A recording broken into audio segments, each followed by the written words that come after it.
NBC 26 Live at 10, You Ask, We Investigate. A Two Rivers family is outraged after they say a school liaison officer used excessive force on their daughter. Hiring freeze, the first reactions to Governor Walker's newest UW system budget cuts, causing some concern at UW-Oshkosh. And dangerous lead, thousands poisoned every year in Wisconsin. Find out how to protect your children in tonight's special assignment.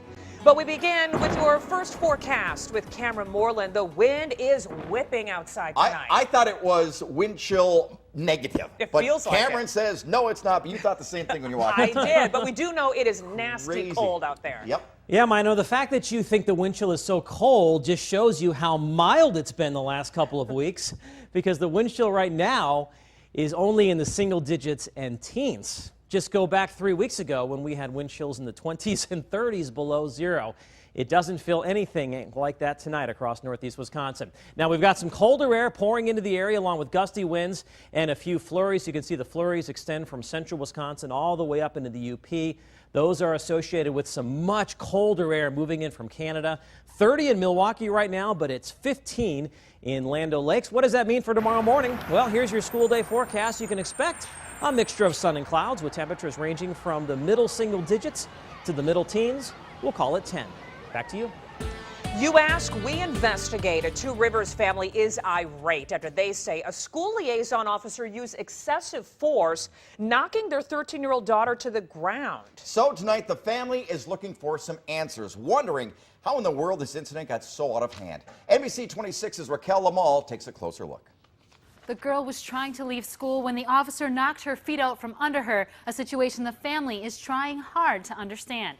What time should I call back? Jennifer Bianchetti reaching out to the school looking for video of what happened to her daughter. We're trying to figure out, one, what we need to do for schooling because she doesn't feel safe going there anymore. The 13-year-old attends L.B. Clark Middle School in Two Rivers. After Wednesday's incident, her parents taking her to the hospital afraid she may have had a concussion. She was having a headache and her body was a little sore, but she had no concussion, thank God. We reached out to the school for comment, and they sent us this statement saying, quote, "The Two Rivers Public School District maintains a safe and positive learning environment for all students. All schools follow the code of classroom conduct established in our school board policy. But liaison officers are members of the police department in Two Rivers, and they follow department rules." They're bound by the use of force regulations for our department and the state of Wisconsin. Meaning liaison officers can restrain an individual by whatever way they feel is necessary to get that person under control. The Two Rivers Police Department stands by their training and the officer involved. The Bianchetti family says they're looking at alternatives for schooling for their daughter. In the Green Bay newsroom, Raquel Lamal, NBC 26. If you have a serious issue or concern you'd like us to investigate, email us at youask@NBC26.com or call 920-490-2662. Your tip could be our next You Ask, We Investigate report.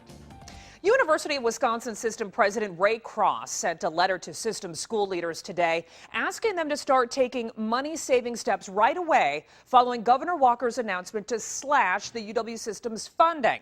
Now, this has led to a hiring freeze at UW-Oshkosh, but could this be just the start of more cost-saving measures across the system? NBC 26's Alex Hagan has more from Oshkosh.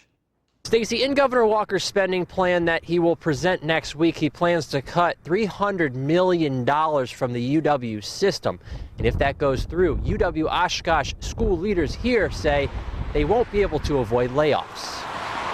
It's going to be very difficult. UW-Oshkosh Chancellor Andrew Levitt sees good and bad news to the governor's budget plan for the UW system. First, the good. The authority will afford us the opportunity to be able to deliver higher education more effectively. But it's significant funding cuts getting all the attention that Levitt must address.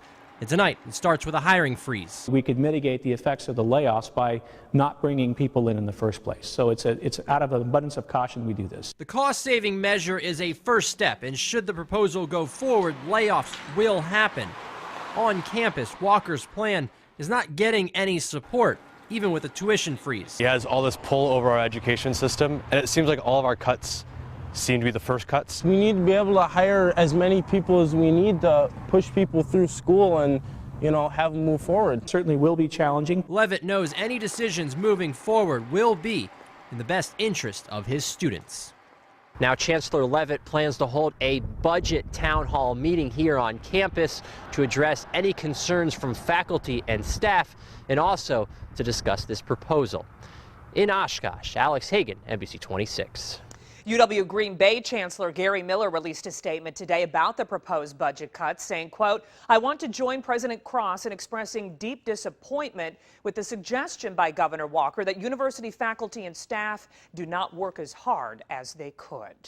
Governor Walker is in the process of positioning himself as a serious contender for a presidential nomination. With trips planned to key primary states, political analyst Michael Kraft says Walker is making sure his name and message are well known everywhere. It is typical that the early effort is fairly low key. It's an effort to see, am I winning the audience? Do they like what I have to say? Governor Walker formed an exploratory committee this week that will handle his campaign spending and has launched a website and video. Part of Highway 45 near New London is shut down tonight after a two-car crash. Outagamie County deputies have closed the road in both directions between Highways 15 and 54 while they clean up the site, and they work to figure out exactly what happened. 3 people were taken to an area hospital with unknown injuries. The on-ramp from Atkinson Drive to northbound I-43 in Green Bay is reopened tonight. That's after a tanker truck overturned. Police say the trailer became unhitched from the truck. The ramp was closed for about 2 hours. Nobody was hurt. Ashwaubenon public safety officers warning drivers tonight to be on the lookout for a possible police impersonator. Yeah, they say a 16-year-old girl was pulled over on Highway 72, but police don't have any record of that stop. The possible impersonator was driving what looked to be a Crown Victoria with red and blue lights. He even wore a badge. Police say it's okay to call them or drive to a safer place if you feel uneasy while being pulled over.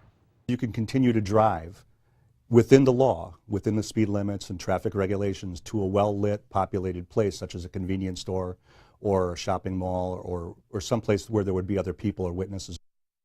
Police describe the man as white with slightly darker skin, between 5'8" and 5'10", and weighing about 200 pounds.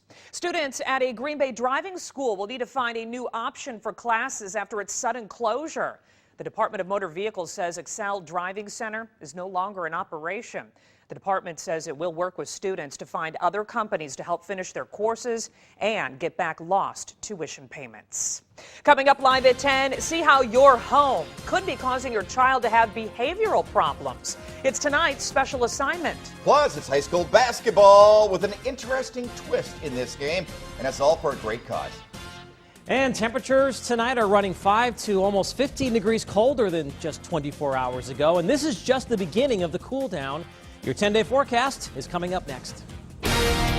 NBC 26 Live at 10 with Stacey Engebretson, Chief Meteorologist Cameron Moreland, and Sports Director Larry McCarron. This is NBC 26 Live at 10, your official Packers station.